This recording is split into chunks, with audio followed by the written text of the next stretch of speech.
Okay, this is the history of illustration, which goes nicely with any discussion of books, particularly children's books. So here we go. This is from the Lindsay Farm Gospels.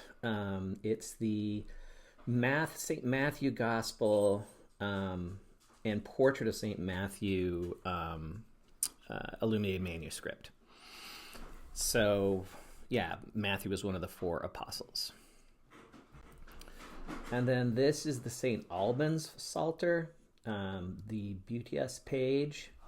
And it's really colorful, and a lot of times they make the first letter of the page itself very, very large and put various different designs in it. And yeah, so that's what's happening there.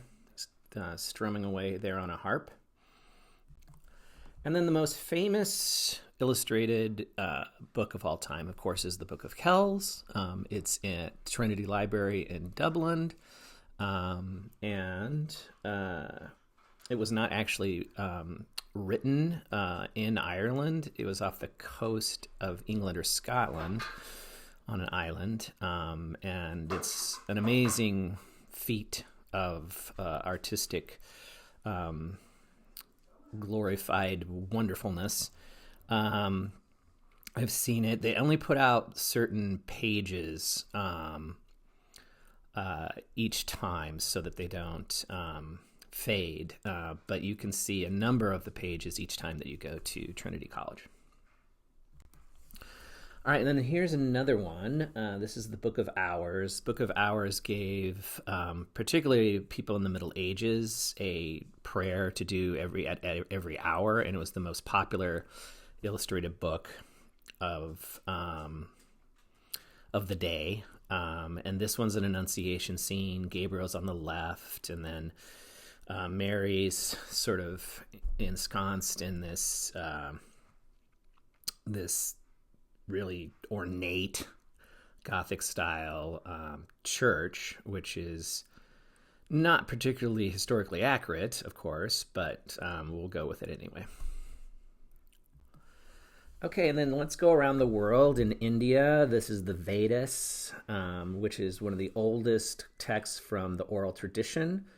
And this is, let's see, yeah, the Vedic god Agni. And this is from 1825. The most popular story of gods and demons fighting over the elixir of immortality is this image, and it's from, or what they're dealing with there is the churning of the ocean of milk, 1860. All right, so a lot of people believe that there's no tradition of figurative art in Islam, and that's not true. Persia, now present-day Iran, and also Mughal India, which is largely in the north of present-day India, there was a tradition of figurative art. Still no images of Muhammad, of course. But you see in this one in particular that it's not using what we call central point perspective in Western art.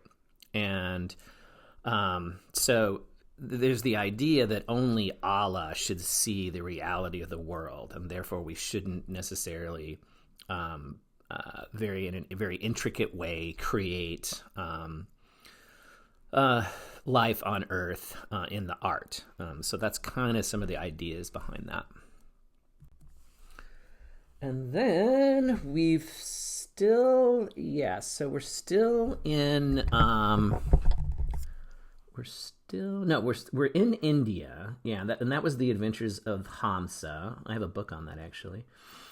And then you also have the Atelier Court, fully of manuscript of the Ethics of Nizar, in this one. And here you can somewhat see the influence of actually Western art for sure. And then we move to Syria, The Hare and the King of the Elephant at the Spring of the Moon from 755, so that takes us back pretty far there.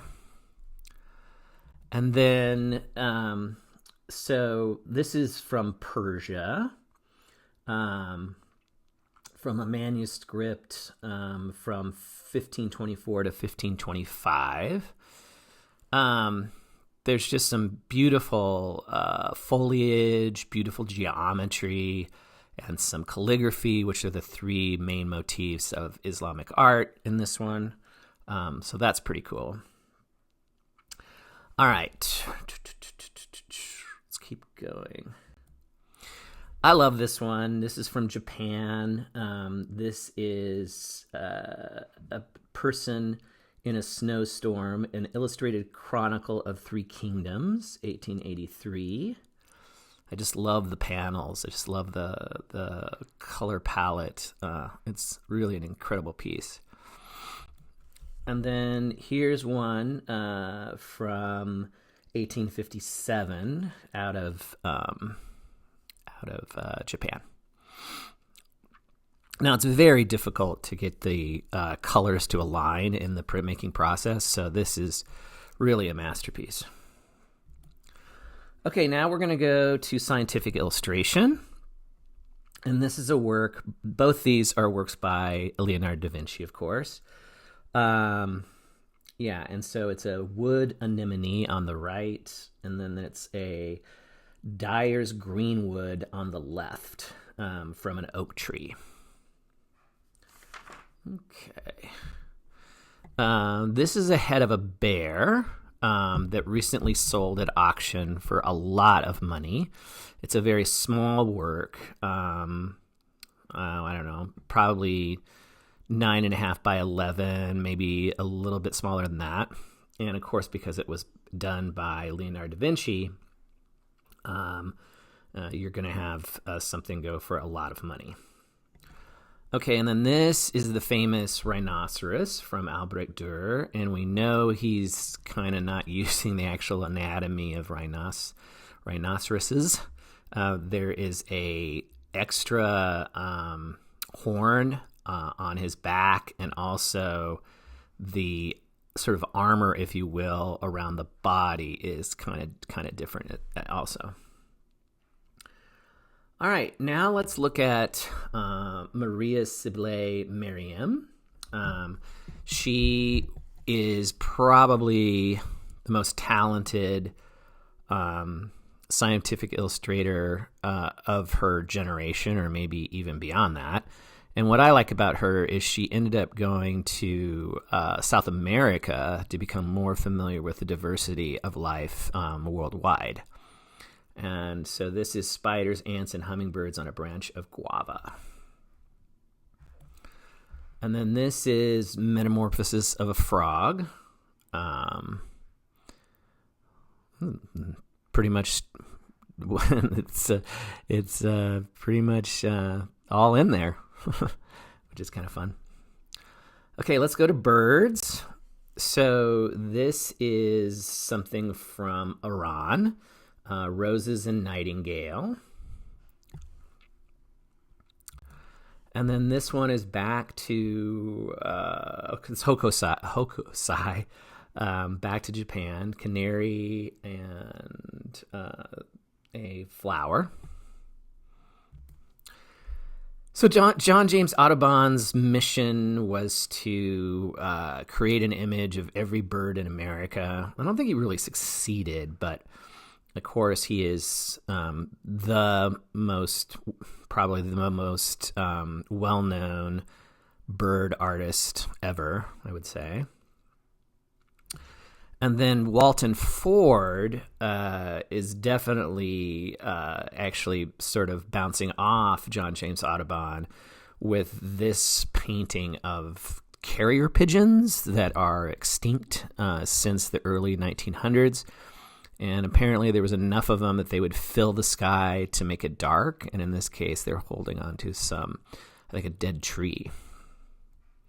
So look up Walton Ford if you're interested in what illustration looks like today for animals. Some of it's a little disturbing, some of the stuff he does, but he's pretty genius.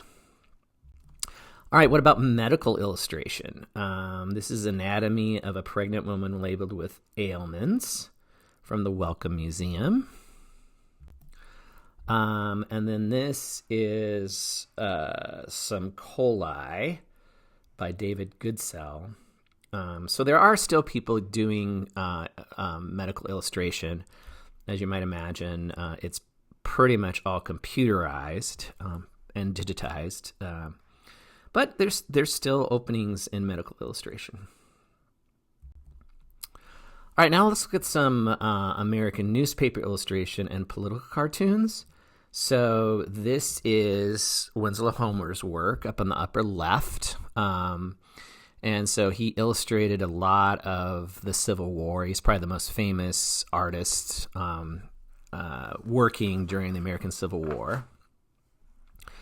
And let's see. Okay, yes. So what he did was he took some of his illustrations that he was doing, at the moment, and then later made them into paintings after the Civil War. All right. And then I really loved political cartoons. This is one by the most famous American political cartoonist, and that's Thomas Nast. What are you going to do about it?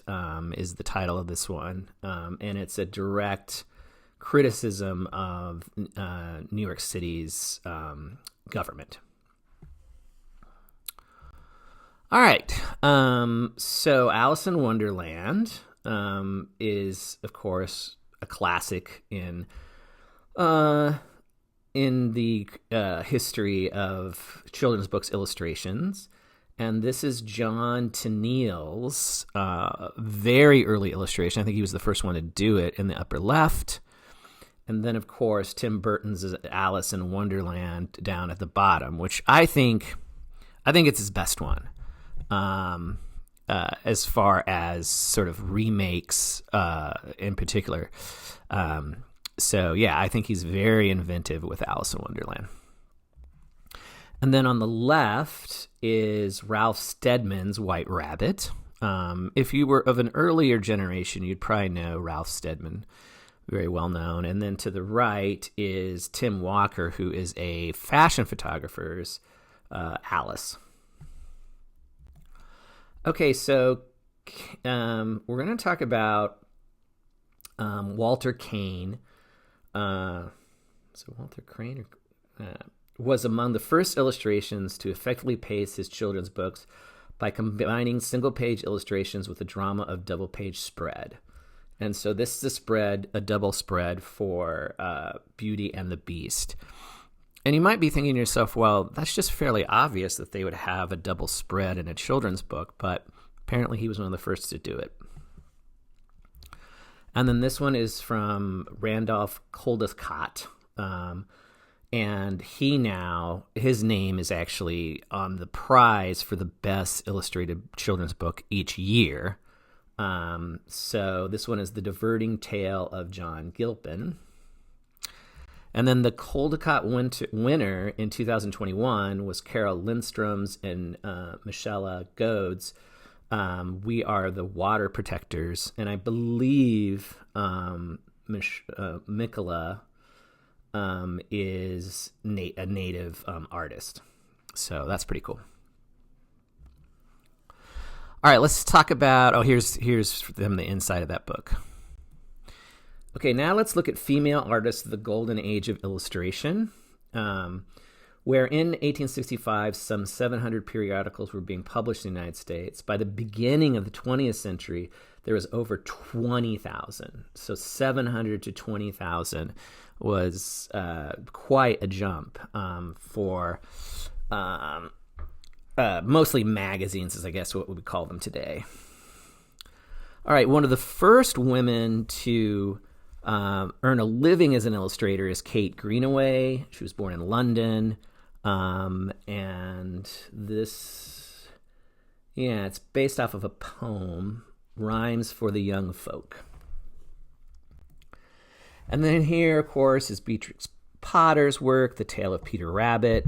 She was a really interesting person. She sort of single-handedly saved the sheep ranching world in the middle part of England by her, I think by her money and also just sort of a promotion of sheep herding and such. Okay, so this one is Jessie Wilcox Smith's "Oh, Don't Hurt Me" and "Do As You Would Be Done By" on the right. Let's see. The Water Babies, 1916. I've always thought that these illustrations here were quite amazing.